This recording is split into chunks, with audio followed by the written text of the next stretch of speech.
integral part of continuing to play music.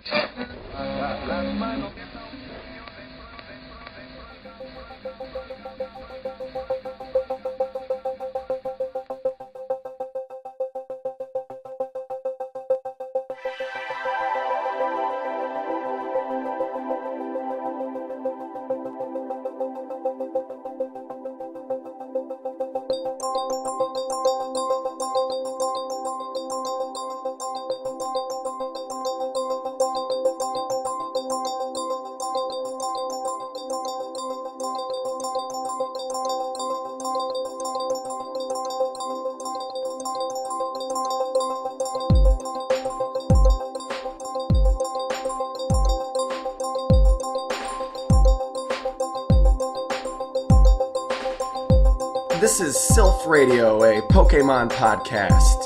I'm your host, Nathan Kappesser. First and foremost, let me get this out of the way. This audio quality that you're hearing right now, not the audio quality for the whole episode, just the intro. It's going to sound a lot better in a couple minutes, so don't turn it off. This, of course, is a fan-made podcast, no ownies. I don't own the intellectual property of Pokemon. That's all Nintendo, Game Freak, all those dudes. So, if you've been listening to Silph Radio, you may have noticed that episodes really haven't been coming out that often. I haven't been able to get a new one up in a couple months, and before that, it was like almost a year, I think. We are working on a few more. We've got a Team Rocket one coming up very soon, and a few other episodes in the pipeline. But to hold you guys off, I threw together a little something different this time. Some of you may or may not know that I do another podcast. It's a weekly podcast, and that one actually does come out regularly. It's called Fairpoint. It's comedic, but it's also information-based. Very similar to this podcast, except we're not confined to Pokemon discussion. I do that podcast with Craig Lewis. He's the clueless dude that did the Charmander episode with me. Since that time, he's actually played a lot more Pokemon, is a lot more familiar with the material, and is definitely going to be coming back to do another Silph Radio episode real soon. This past week, our topic for Fairpoint was the Nintendo Game Boy. Now, this topic seems tailor-made for Silph Radio. I really wanted to make sure that the Silph fans heard it. And, hey, easy opportunity to promote my other podcast. So, this is basically an abridged version of that Game Boy episode that we did. If you want to hear the whole thing, just go download the Fairpoint episode. There's a whole extended news section and whatnot in it. It's probably about twice as long as what you're about to hear here. But we've got pretty much everything that has to do with the Game Boy all condensed down and ready for presentation here for the Pokemon fans. So this episode won't be as Pokemon-centric. You're going to learn about Gunpei Yokoi, the guy who invented the Game Boy. You're going to learn about all the different types of Game Boys that have come out, the conception, birth, storied life, and legacy of this awesome little device. So keep listening. We do have more legitimate Silph Radio episodes on the way. If you are already a Fairpoint listener, sorry, I guess you can skip this episode. We'll be back here with a new one for you soon. But without further ado, let's jump right into this conversation that me and Craig had about the Nintendo Game Boy.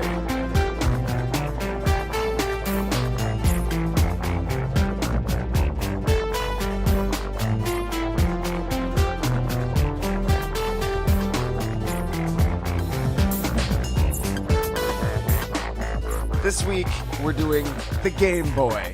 Yay, Game Boy! Game Boy, it's the best kind, so... Just the facts. Game Boy was a computer from the Mirror World that was sent to Videoland by King Charles to help defeat Mother Brain. He later became part of the N Team, led by Captain N, but was a frequent annoyance to them because he was programmed to play, and he just liked to play games, and he was too playful for a serious lot of... Yeah, the funny thing is I know exactly what you're talking about, so that's awesome. Yes, that's what our episode's about, right? Not Captain N, no. It's about Game Boy. It's about the Game Boy. Oh, Game Boy versus the Game Boy. The Nintendo Game Boy? The flying system? Okay, we'll have it your way. The reality or the cartoon? Game Boy is an 8-bit portable Nintendo gaming system. We all know what the fuck a Game Boy is, right? Our audience can't be that young. Actually, I don't know. Did you see any... Oh, maybe they probably aren't our audience, but... you ever seen the videos of, kids responding to what a Game Boy is and What is this hunk of machinery? Yeah, Kids React is fucking brilliant on YouTube. It's hilarious. I had a Game Boy, the big fucking fat clunky original fucker. Yep, me too. I got it in 1990. Okay, Mecha Craig. I got it in 1990. Game Boy was also the first video game system in space. Russian astronaut Alexander Serebrov brought it along with him. Of course he played Tetris. I actually have a quote from him. Oh, really? Yeah, it's pretty funny. He sent the Game Boy back down to Earth attached with a note. Oh, yeah? Yeah. He sent it out of the shuttle? Yeah. To like plummet towards the Earth like a fucking meteor? I believe it wasn't just like, good luck, little Game Boy. Hope you make it back to Earth in times. No, I believe he Don't shoot. There are no life forms. No, the Game Boy came back down to Earth, and it had a note attached to it from him. It was what? Oh, thank God. Otherwise, that'd be horrifying. It was Alexander Serberov, right? Is that the name? Yes. The astronaut. Like all cosmonauts, I love sport. My particular favorites are football and swimming. During flight, in rare moments of leisure, I enjoyed playing Game Boy. End quote. And he got some free Delmonicos for saying that. Yes. Did you know that that Game Boy with the packaging and the note actually sold in a charity auction? How much? $1,200. Cool. It was just a few years ago, 2011. That's pretty sweet. Yeah, that's space history, that's American history, that's video game history. So the Game Boy was released in 1989, but let's wind it back a little bit further. Oh, how far back we going, my friend? We going to the time of the disco jive? The man that created the Game Boy, Craig, his name is Gunpei Yokoi. And super sly foxy name. This is a dude that we should know his name. His name should be as well known as Shigeru Miyamoto. Yeah, he's been right up there at the top of development for a lot of Nintendo. Not just Nintendo, the things that he's done for the video game world. Let me throw one at you. He created the fucking D-pad. He created the D-pad? Yeah, that's on every fucking single controller. Yeah, he's a master of the D. Well, as far as the video game industry is concerned, everybody wants the D because the D-pad is on every single controller. If you don't know what it is, it's the little cross. It looks like a 4-way button, but it's actually an 8-way directional control. Yes, D-pad stands for directional pad. Good job. Greatest detective in the world over here. Super I didn't know I was sitting here with Batman. Thought he was Bruce Wayne. I don't know. I'm pretty good, but I don't know alert. if I'm Batman good. So, Gunpei Yokoi and his development team, Nintendo Research and Development 1, were the people that created the Game Boy. But Yokoi was originally hired by Nintendo in 1965 to man the assembly line machines that fucking made their playing cards. I don't know if you knew this about Nintendo. They used to do playing cards? Yeah, they've been around since like 1880 or something, and they were a playing card company. Right, they had Mario and Donkey Kong. And No. different games. I get it. Eventually they're like, we need to bring them to a telebox. A picture box, if you will. Oh, jeez. Maybe get them on the Jackie Gleason.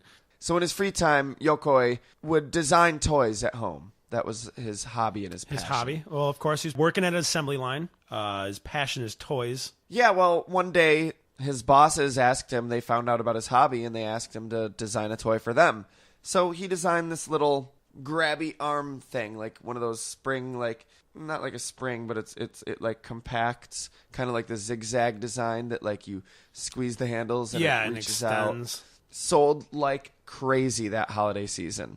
So he climbed his way up out of the assembly line. Well, that's good. Fish don't fry in the kitchen.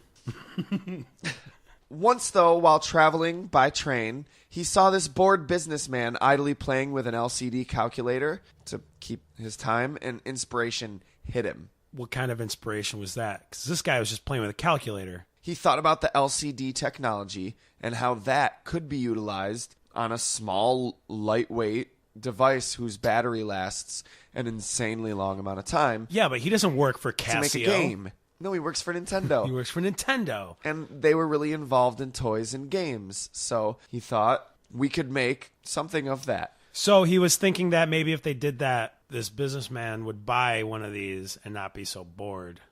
Well, see, he has a philosophy known as Kareta Gijutsu no Suehi Shiko. Oh, yeah. Tell me about it. Oh, he's such a sly boots.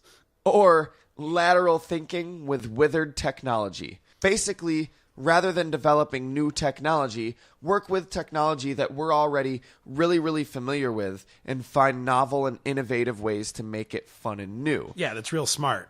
I mean, brilliant. So with that ideology, he, along with Nintendo Research and Development 1, created the Game & Watch, which, if you're not familiar with it, was this fold-out video game system you could wear around your wrist as a watch. Not all of them were fold-outs, but... Fair enough. It was LCD, very simple gaming like the Tiger Electronic games, but it was made by Nintendo, so it was better quality. It was better quality about 10 years before Tiger Electronic games. Yeah, Tiger Electronic games are pieces of shit, but it uses that same like LCD type over a blank background type thing where there's already pre-rendered visuals. Yeah, and that's where the character from Super Smash Brothers comes from, Mr. Gay Men Watch. Yeah, guy with stick guy. That's what I call him in Smash Brothers, stick guy. I call him Mr. Gay Men Watch. But watch what? So before creating the Game Boy, he also helped Shigeru Miyamoto, who that's basically the Stan Lee of Nintendo. He created Mario, Donkey Kong, Zelda, Metroid. Everything we know as Nintendo was Shigeru Miyamoto. Yeah. Or Gunpei. Gunpei Yokoi worked with Miyamoto on the original Mario Brothers. Not the side-scrolling game, but the one where you're just in there with the pipes and you jump on each other's heads. Yes, Mario. It's like an arcade-type game. Yes. Has the little duck guys. He was also the supervisor of the original Donkey Kong arcade game. Koopas. Koopas is what I was thinking. Oh, little duck guys. They're not ducks. They're turtles. They're little duck turtles. Duck turtles. Koopa. He also worked on Metroid. They're fucking duck turtles. And Metroids are jellyfishes. Yes, Craig, they're duck turtles. He also worked on Zelda, Tetris. He designed Rob the robot, R-O-B, the fucking Nintendo robot. Oh, so that's somebody I have to blame for something. He designed the Virtual Boy, too, right? He even later designed the Virtual Boy, which... Unfortunately. He wasn't finished developing the Virtual Boy. He didn't want it to be released. It wasn't ready, right? The state it was. And they wanted to release it, and they did. And it tanked and failed horribly. Because it was terrible. Nintendo just shit all over him after that point. Like, they didn't fire him. They just didn't let him do anything anymore. Do you know he was actually planning on retiring shortly after? Which he did. He left Nintendo. He created another game system on his own. Right, but he didn't leave right after the Virtual Boy. He decided he wasn't going to go down like that. That's when he made the Game Boy Pocket. Finally, he was like, okay, I did the Game Boy Pocket. They had been working on the Game Boy Pocket for a while, too, yeah. I can leave now. And then, sadly, very shortly after that, he was fucking hit by a car. Tragically. Yeah, on the highway. He rear-ended somebody, and when he got out of his car, he was hit by 2 cars. Damn. Yeah. Ah. But that's not what we're here to talk about. We're here to talk about the fact... What he created. That he created the Game Boy. It really was a masterpiece of early 90s technology. It is unsurprisingly sturdy. Sturdy as all hell. Did you see that there's a Game Boy that was actually in war and it went through a bombing and it still works? Yeah, I saw the picture of it. Still fucking works, man. Just if you don't believe me, Google it. But if you really want to see it in person, just go to the Nintendo World Store in New York City. It's there on display. Tetris is playing in it. Nobody's playing the actual game. I don't know if you can actually play it. It might turn to dust by now, but no, it can be played. It's because it's in a box. It'll radioactively contaminate you. I don't believe it was radioactive materials in the bombing. I think it was just a regular bomb. Now, if it survived a nuclear bomb, that would be something to talk about. Let's not get ahead of ourselves. It's not an iPod Classic. You think that could withstand? It can withstand anything. Oh, yeah? You'll see. Has it been to space? You'll see, probably. Maybe. I wouldn't go to space without one. Do you think astronauts now are like, yep, I don't leave Earth without my iPod Classic? First trip I took my fucking shuffle. What a mistake. I got so sick of hearing those same 23 songs. Over and that's over. All you could fit on it. Nathan, I got some Game Boy trivia for you. Okay. Do you know what the most expensive Game Boy is that was ever sold in this world? $12,000. It was the one that went to space, and there was that was $1,200 to it. And no. $1,200. And no. Do you have another answer? 42. Closer? You were terrible at this game. It was diamond encrusted and gold plated. About $30,000. God damn. That's By a who? Fine ass Game Boy. Who encrusted it with diamonds? Asprey Jewelers in London. They are. I don't know what they were doing. Never heard of them. They must not be important. It's probably for Vanilla Ice. Yo, Timing. Yo, I want you to pimp out this Game Boy, son. Make it icy. You know what I'm saying? I want this icy Game Boy like me. cold as ice. Cool as ice, cold as ice, smooth like silk. Blang. But he stole the Game Boy. He stole the original Game Boy, then paid $30,000 to have it diamond encrusted. It's like I had this Game Boy since like before Ice Ice Baby. You know what I'm saying? So yeah, the Game Boy was so popular, sold so well, even though there were a few more technically superior handheld systems. You mean Atari like Lynx, the Game Gear. The Lynx really wasn't that good. The screen was terrible Fair enough. on the Lynx. The Game Gear was, the Game Gear was cool. But the Game Boy, I had one of those too. for one, had its battery power. Battery powers was crucial. Lasted way longer. You Whereas have no idea. You have to go to the DMV with your mom. You can't bring the Game Gear because you just don't have enough battery power. for the fucking DMV, Yeah, for the DMV, people know. You guys all understand. Craig tried. Craig brought his Game Gear along. I and did. Afterwards, he just looked at his mom and he was like, "Now I know." He's like, "I'm so sorry. Now I know the struggle of being an adult." You must be so bored because I'm not even talking to you, but now I have to talk to you. Mom, my Game Gear died. See, if you had a Nintendo Game Boy, if you would have brought that instead, you wouldn't have been caught in that situation. Exactly. And it also had Nintendo developing some fucking amazing games for it. There were some great games. And for there the were Nintendo great Game Boy. games on the Game Gear, but maybe not as many on the Atari Lynx. The Game Gear is mostly just Sonic. Those are really good games. I don't know what happened to my Game Gear. I'm sure it broke, so I threw it out or something. I don't know.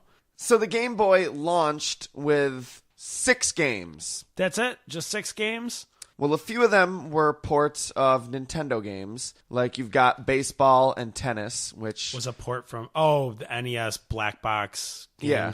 There was also Yakuman, which was not a precursor to Pokemon. Was that even released in North America? I don't know, but it was a Mahjong game.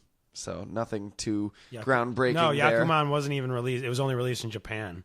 And then you've also got Alleyway, which was a Breakout clone. You know, Breakout's like Pong, but with bricks to break, where you bounce the ball back Breakout. and forth. Anybody with a graphing calculator might know about Breakout. What, you can do Breakout on graphing calculators? Yeah.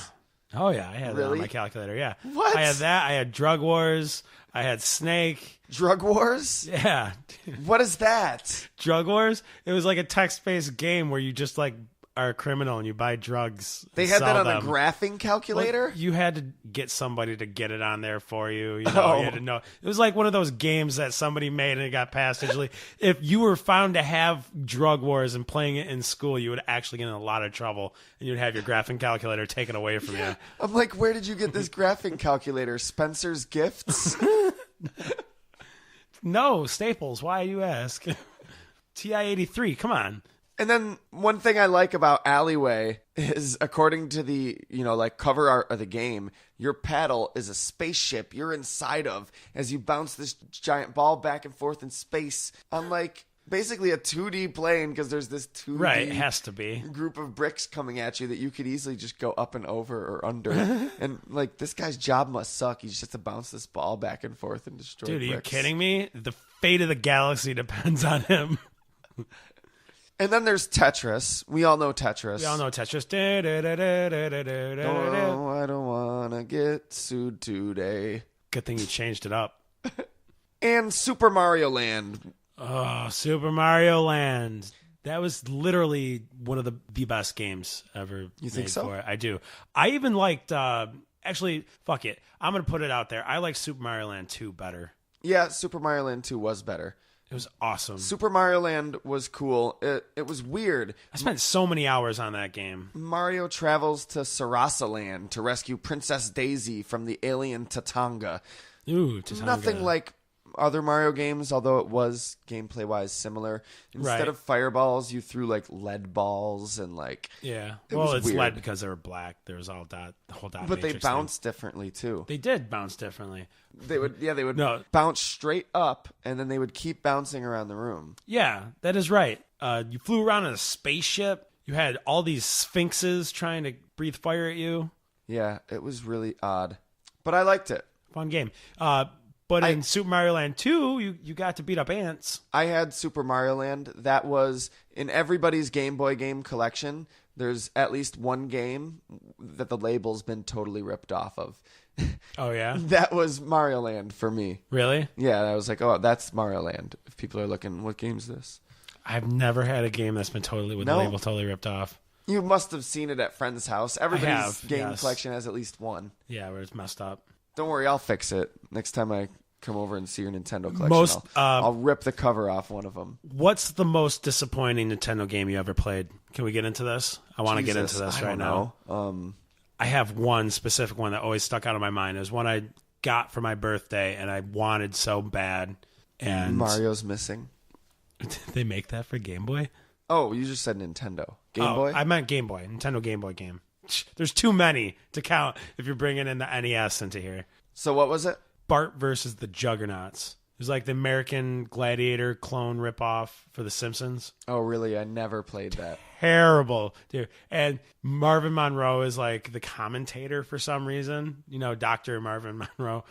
Weird. Yeah, it was a horrible game. It was similar to Bart versus the World on the NES, only you were doing like sports style death-defying mini games instead of flying through, going around the world instead of just being in Springfield.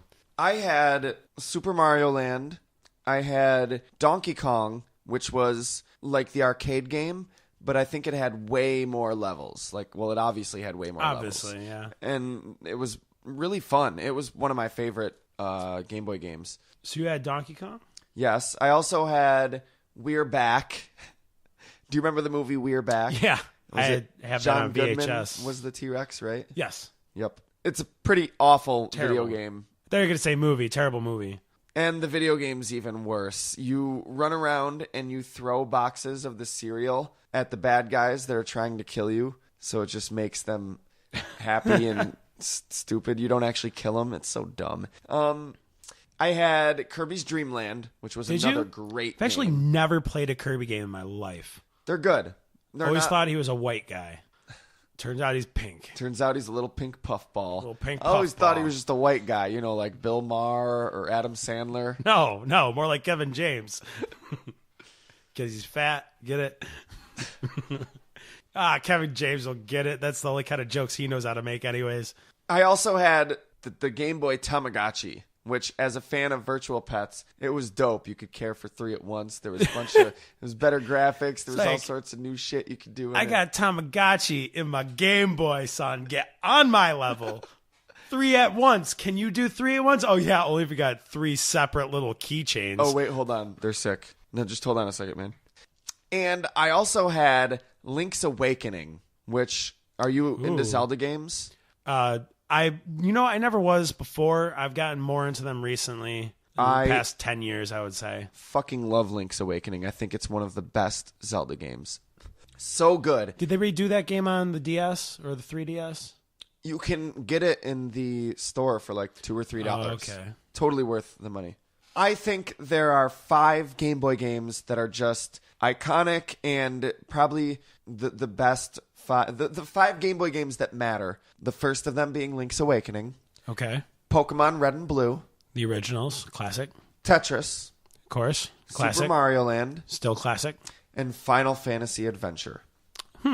Which Final Fantasy Adventure was a full RPG for the Game Boy, but it was actually the first Secret of Mana game.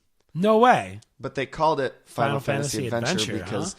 you slap Final Fantasy on there. And then it sells more. Yeah. It sells more than Secret of Mana. That's cool. You have the one game that I remember playing and having the most fun playing, or actually two. It's funny because they're probably not even anywhere near on your radar. But, but the two that I remember the most that I had that I loved, because I only had a very few select amount of games and I didn't have too much control over which games I had. So obviously the terrible one was Bart versus the Juggernauts. And the two great ones were Teenage Mutant Ninja Turtles 2, Back from the Sewers. Such a fun game. I remember. So if it was actually a terrible game, don't bring me down, man. Like side-scrolling beat 'em up? Yeah, it was a side-scrolling beat 'em up. Cool. And the other one was Bill and Ted's Excellent Game Boy Adventure. I had so much fun playing that. I don't know why. It was a stupid little game where all you did was teleport through the telephone box from level to level to get where you need to go and avoid people from a different time era trying to kill you, walking back and forth. You know one way to avoid people from a different time era? Don't get in the fucking time machine. Well, they've screwed up the whole time stream. We now they're learned just that all the hard over the way. place. Abraham Lincoln's shooting at you. I mean, What the fuck? It's crazy. Sounds righteous.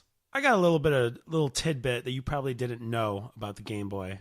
Do you know that the Game Boy is actually sold by a company that wasn't Nintendo? No, what company? Hyundai.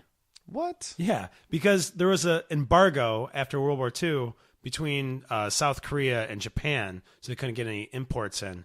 So what they did was Hyundai sold the Game Boy under a different name. What? It was called the Mini Comboy. They were like, get those ducats by any means necessary. Get that ducat. Yeah, the Mini Comboy by Hyundai, the car company. That's how South Korea gets its Game Boy fix. The dictator just one day is playing it, and he's like, oh, this is so fun. I love Mario. And this one guy's like, Mario? But The Russian dictator of South Korea. I didn't say Russian. Did I say Russian? No, because you were kind of started speaking in a Russian accent. Oh, I wasn't trying to. It just kind of went there. You're like, I love Mario. Oh, Squirrel off. Mario's for making fun time. And his dude, his guard dude is like, Mario, but Mario's only on Nintendo systems. And he's like, no, he's not. He's on this Super Hyundai game. Super guy. Comboy, Mini Comboy, guy. And that's how he figured out. And he just slams his fist on the table and he's like, damn. That's how he figured out. I didn't create the Game Boy? You gotta be kidding me. You're still teaching that at school, though, right? You guys are fired. All of you are fired. I'm the dictator, Clint Howard. Damn it, Clint Howard's getting roles everywhere. He's such a tyrant. So Nintendo also released the Game Link cable, which allowed you to link two Game Boys together. Brilliant. It would come into relevancy years later when Pokemon came out, when you could trade and battle your friends.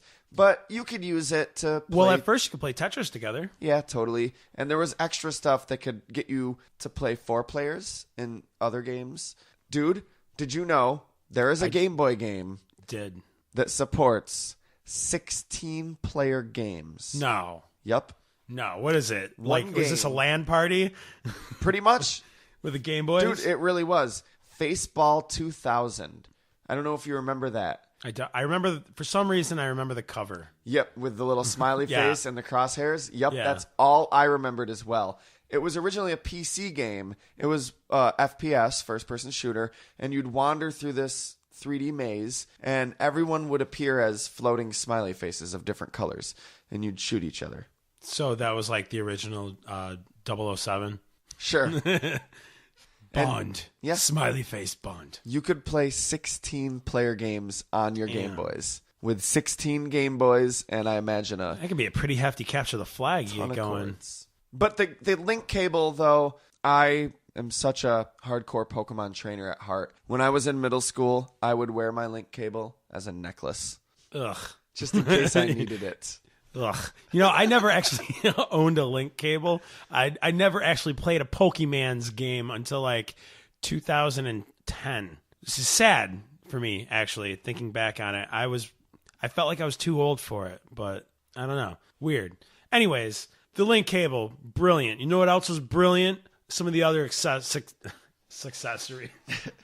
Some of the other accessories that came out with Nintendo. Did you ever have the Game Boy Light, the little thing you clipped onto the Game Boy that had like a little light and a magnifying glass with it? My friend did. Worst thing in the world. My friend Did also not had work. the speakers that you could put on the Game Boy. So you could put the speakers on it and the light.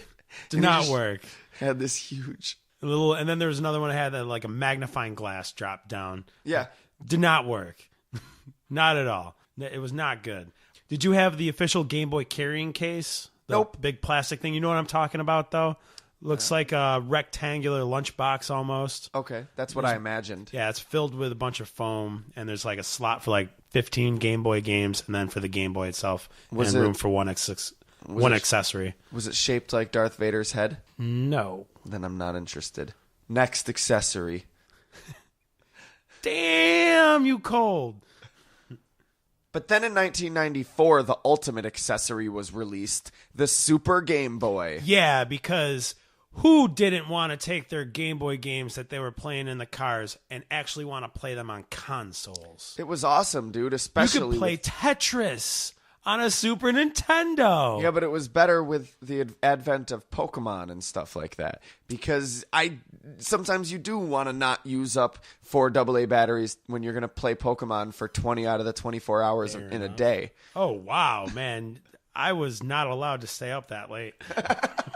That's crazy, though. Did you know that the Super Game Boy is basically a Game Boy itself, just without the screen and buttons? It had all the hardware of a Game Boy, because the Super Nintendo didn't have the emulator capabilities to play Game Boy games. So it was like they plugged in a full Game Boy into the Super Nintendo.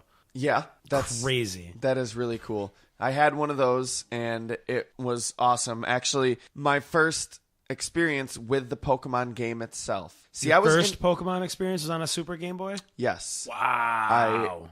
I was introduced to Pokemon through Nintendo Power and the internet. And I was... Get the power! I was telling all my friends this Pokemon thing, it's going to be fucking dope. It's going to be so cool. I can't wait for this to come out in America. And they're like, yeah, whatever. It looks all right. Then it came out and they're like, oh, Pokemon. And I like the card game. My neighbor, his parents were more likely to just buy him shit than mine were. Right. My parents definitely wouldn't just buy him shit. Right. So you're like me. going to your friend, you're like, yo, can you get your parents to buy you this for me? No, but he calls me and he's like, dude, I got Pokemon. And I'm like, oh, grabbed the Super Game Boy, went to his house. We went in the basement, played Pokemon for the first time. I'm like, word, let me make a file after you. And he's like, no, I think you only have one save file. And I was like, what? This cannot be. And of course, nowadays, I appreciate that aspect of Pokemon. But That there's only one save file? Yeah. And that it's a fucking pain in the ass to delete one if you buy a used game? Oh, here, I just have to go online and find out how to delete somebody else's previous save file. Yeah, but you can go online. It's better than your little brother just erasing all your Pokemon after you've played that game for 72 hours. Fair enough. I don't have a little brother, so I wouldn't know what that's like. It happened to a lot of people. The little brother just like, I'm going to play this Pokemon game and race it. Yeah, Start a new game. So the early iterations, it was easy to delete the save file? You just save. Somebody could just pick up your game, start a new game, save their game, your game's gone. Oh, shit. I've had save files deleted on me. That sucks. Especially with Pokemon, when it became clear that people were trading over Pokemon that they had been raising for almost a decade at the point, you know. It's like, we can't let people just lose their Right, Pokemon. I totally know what you're talking about. I've totally been on the 9th level of Contra for the first time, and my sister just shut the TV off. It's not the same Nintendo thing. off. Not the same thing. It was to me. Pokemon are living creatures, Craig. Moving on. Contra is aliens. In 1995, Nintendo launched the Play It Loud campaign. Huh? Speak up. You gotta make it louder. That basically released a line of colored Game Boys. Red, green, black, yellow, white, blue, and clear. I thought the clear one was so cool when I was a kid. You could see the motherboards and the circuitry and the glaive. And In 1996, though, was the first time we actually got a new version of the Game Boy. They released the Game Boy Pocket, which was a slimmer and lighter version, used less batteries. Right. Yeah, I never had any of these other Game Boy versions. I only had the original brick giant Game Boy. I eventually got a Game Boy Color, but for a long time I did too, and people would make fun of me. Like, we were all playing Pokemon, and I bust out my Game Boy, and they'd make fun of me. Like, you got that ancient giant brick. Ancient, motherfucker. It's like 3 years old. Like Ancient. Totally ancient technology. Get out of it. Forget about it. Forget about it. It wasn't 3 years old. It was like 7 years old, but still. But I didn't realize that the Game Boy Color could actually do motion controls. It was capable of that. There was actually a game, a Kirby really? game, where you use motion controls to make him move around. It was called Kirby Tumble, the Tilt and Tumble. Yeah, I forgot about that. And in Japan only in 1998, they released the Game Boy Light, which was finally a Game Boy with a backlight for when you're playing in the dark. That was one of the problems of the Game Boy, was the screen was so dull that in certain lighting situations you couldn't even see the screen. However, in 1998, all over the fucking place, they released the Game Boy camera. They released it all over. They released the Game Boy camera all over your face. Ow! It's made of plastic. That hurt. The Game Boy camera. Did you have one? Yes, I did. And before I had one, I used to go to Media Play and use their demo Game Boy camera. Really? Yes. I've never used a Game Boy camera. Print out pictures there and stuff. That's funny. Did you know that it was actually, at the time, the world's smallest digital camera? Yes, sir. Crazy. It was really cool, and there's so many creepy, weird Easter eggs in it. Like, nothing that we could do justice talking about on a podcast. Just really weird, creepy pictures when there's disc errors and stuff. It's cool. Yeah. Neil Young used the Game Boy camera to make one of his album covers, actually. Shit. Yeah, silver and gold. That's interesting. What's the album cover look like? I'm not going to tell you. You can find out for yourself. Fine. Fuck you. No, it looks like, like you said earlier, you could print out pictures. It was like one of those dot matrixy things. Yeah, that's what. Just very crappy, poor resolution. All the photos looked like that, and you could put little stamps of like Pokemon or Mario on there. No, but it's literally just a man with his arms folded at his hips, like just staring off into the distance. That's all it is. But it just is done all shittily, poor resolution-y. But they looked cool. Yeah.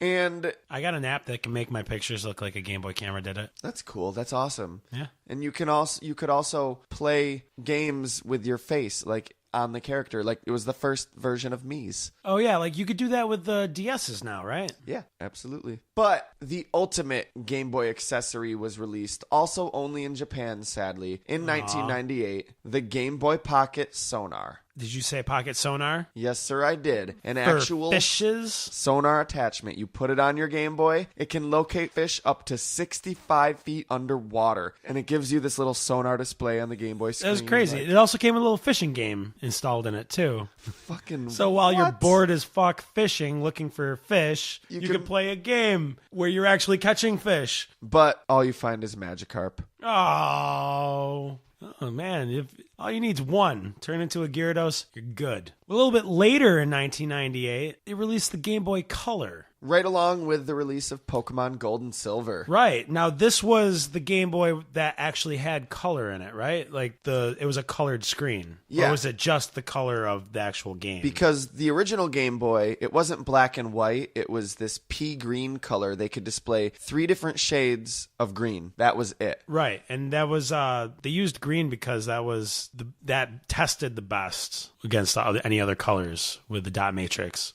Oh, okay. If that makes any sense. It might. Supposedly, if you played the Virtual Boy for too long, like for over an hour, when you took it off and looked around... Right, you stepped into the dot matrix. No, you couldn't see the color red anymore because it was so red. Craig's well, God. that's fine. I can't see the color red right now. Right. So Fuck Red it, looks you like fuckers a know how it feels fuchsia. to be me now. Boy, am I. That's what must have happened. I can't see the color red now because I played the Virtual Boy for far too long as a kid. But yeah, the Game Boy Color was pretty cool. It could even, what was really cool, it could even take older Game Boy games and display them in color. What? So you could play Super Mario Land in color? Yeah, the color wasn't as good as games made for the Game Boy Color. Right, because, but- this game was made without the intention of having color in it. Yeah, but it did a pretty good job. That's crazy, though. The Game Boy Color was also the first handheld to have wireless capabilities and connections. That's right. In 1998, like, people these days, kids and stuff, they don't understand what kind of a mindfuck in 1998 it was to be able to connect to the internet wirelessly. Well, it would mainly connect to each other. Or to another one. You would hold them near each other. And all you it could did was use- And you could trade Pokemon without a link cable and stuff. But Yeah, and all it did was use the same technology that used in remote controls. Again, lateral thinking with withered technology. But in the year 2001, we stepped into the next generation of Game Boy technology. The advanced generation Yes. of Game Boy. Game Boy Advanced. Aptly named. Gunpei Yokoi would be proud. Looking like a Game Gear and shit. Right? Right? It added L&R buttons, and it had technical power comparable to an SNES, which is pretty dope. Yeah, that's not too bad. Not too shabby. There. Yeah, the Game Boy Advance was awesome. I personally loved the Game Boy Advance SP, which was a little flip-open one that came out 2 years later. Right, the one that kind of inspired the DS look, right? Or, well, the guy that created it says he did. Oh, okay. I feel like the Game & Watch. Game & Watch would have been a inspired bigger the DS, inspiration, if you ask me, yeah. But I loved my Game Boy Advance SP. I still have it, and it was a great... Fold, flip, mini Game Boy, but the Game Boy Advance was a little like wider, right? And then the SP Advance version was thinner. It was just like... Yeah, I'm not a fan of the original Game Boy Advance, but the SP was awesome. You're not a fan of the original Game Boy Advance? The design of it. The design of the SP was more like a Game Boy.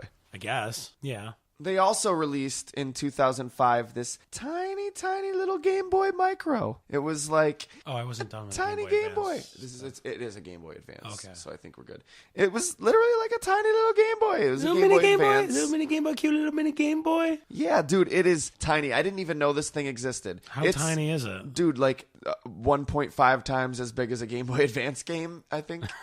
I don't know. Game. It's smaller than the actual game. The Game Boy Advance game is actually bigger than... I said 1.5 times as big. Oh, okay. So it would be like 50% Just a bigger. little bit bigger. Yeah. There was a few accessories for the Game Boy Advance that had come out. And some of them were really cool, and I had no idea that they had ever been released. And some were kind of weird. Like, did you see when the e-reader came out? Yes. It was this thing that was basically the same size as the Game Boy itself. It was like a little card swiping thing. If that had e-reader cards you would buy, which would be different new levels for a certain game or new characters or whatever, and you swipe it through, you need to have two Game Boy Advances linked together with the game in the other Game Boy. And it would put whatever you're swiping through into the game. So it was kind of a pain in the ass to do. You need two Game Boys with a link cable, along with this $100 e-reader, and then these separate cards you buy. So it's a little much to take in, but that's a cool notion and idea. I mean, fucking A, the e-reader. The future is 12 years ago. Can you imagine just having a card and swiping it through your Xbox to... You know what? Never mind. You could just do that without the card. You could just go onto the Xbox Live store and just buy stuff. Never mind. Just go to the Nintendo store and buy things. You don't have to... The Xbox One will just read your mind automatically and do it for you. Can't wait for that to happen. The Kinect is always listening, Craig. The doctrination is going to begin soon. Yeah, right. The Kinect is dead, dude. Don't you know? The Kinect is dead. That's what it wants you to think. But that was a dumb little thing, I think. What wasn't a dumb little thing that was really cool that Nintendo did to help promote health, they released the Gluco Boy. Did you ever hear about that? What was this? A gluten-free Game Boy? No. It was even cooler. It was a blood glucose level tester. Oh, okay. That you would put it into the Game Boy Advanced, right into the game slot. And, if kids with diabetes and stuff, they would test their blood glucose levels, and they were actually fairly accurate with the testing. And they gave you kind of rewards with, if you had good blood glucose levels, you would get gluco points. and you could redeem them by unlocking different and new games within the Gluco Boy. And if you didn't have blood glucose levels, it would be like, you are dying. You are a loser. You are dying. Get away from here. Stop eating sugar. Maybe you come back. Maybe you have a few more points. Maybe we'll let you unlock a game. Yeah, I think it really helped with fighting the spread of diabetes. Awesome. And there's one more thing before we duck out of here. The Game Boy was so famous and so beloved that, like many public figures, it got its own comic series. Oh, my beloved Game Boy. Game Boy comics. Just like Mr. T. I'm not even kidding. I have one of them. So was it comics that were about the adventures in different Game Boy games that were happening? Nope. Or was it like an actual Game Boy? It was about the Game Boy character. It was about real people in the real world that designed games or that had a Game Boy and whatever. Living versions of the characters from the Game Boy games. Oh, okay. So like would Captain come N. out of the Game Boy. Like a little tiny mini version of Tatanga, the evil space mutant that Mario fights in Super Mario Land. And all his minions like flooded out and terrorized like this game developer. And did you ever wonder why that never happened to you? I think I have one where Mario's in space. Or no, I have the one with the game developer, and in the back of it says next issue, and it shows the Game Boy in space because it was the first system brought to space. And Mario bringing it back, comes out and helps the astronauts or something. So yeah, the Game Boy, what a great, awesome little iPod-looking piece of technology. That gets it points in my book. It looks like an iPod. The iPod doesn't look It like looks a Game trustworthy. Boy. What can I say? I don't judge a book by its cover, but you look at it and you're like, yeah, it looks trustworthy. It reminds me of somebody I used to know.